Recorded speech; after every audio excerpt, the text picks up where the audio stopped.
Welcome back to Haltian Startup Videos.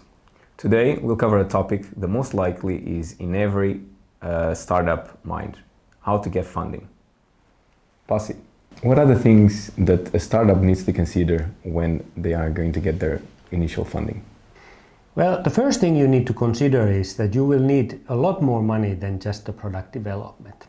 Actually, things like setting up sales, branding, marketing, logistics, manufacturing will take more money than product development. Okay, so that is a lot of money that most likely you don't have. What do you need to get that money? The bad news is that you will need quite a lot of funding. The good news is that there are many avenues to get some. To get started, in many countries, a good way is that the government will provide funding for startups. There are angel investors, there are investment companies that you need to present your ideas to. Okay. What is our approach to help those companies move forward? We have helped a lot of startups to get off the ground. We have quite a few success stories there. The first thing that we usually do is, once you have your initial funding, we offer what's called a concept study phase. Any product development is divided into 3 stages. The first one is concept study, which is basically making a detailed plan of your product. The second one is making the first working prototypes, and then the third is making your product ready for production and sales. Can you present what are the deliverables of the concept study? Concept study is the first stage.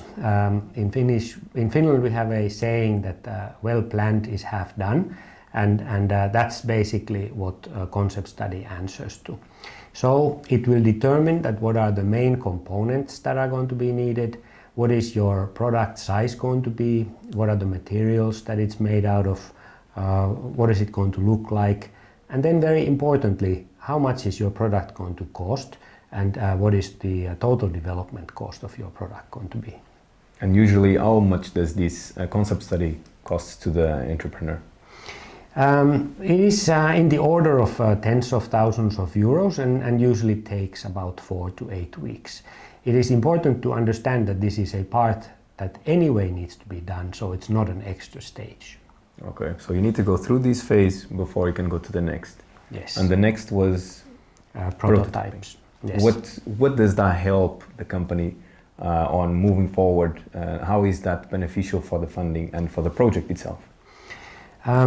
As a result of the concept study, you get very good documentation of your product and how is it going to be made, and you will also get a mock-up of your product. It is the correct size, it looks correct, but it doesn't do anything. But it gives a good indication of your product idea.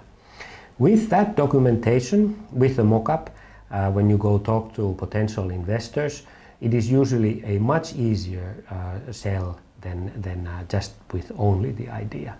Yeah, I believe so. Then you can touch that product, get more of understanding of use cases and so on. Yes, you have a believable plan to present. The prototype stage is very much what the name implies, is we make the first prototypes that will function as the final product. They might not look like the final product, but they will be very close. So that should help quite a lot. The investor can understand further what is the business idea behind it. Yes, a working prototype is truly worth 1,000 words, especially in cases where your product idea has some technology that is unproven. In many cases, you will need to provide a working prototype to convince your investors. Thank you, Pasi, for all that knowledge shared. Thank you for watching. Stay tuned for our next video. We will be talking about what are the characteristics that you need to look in your R&D partner. Thank you, bye.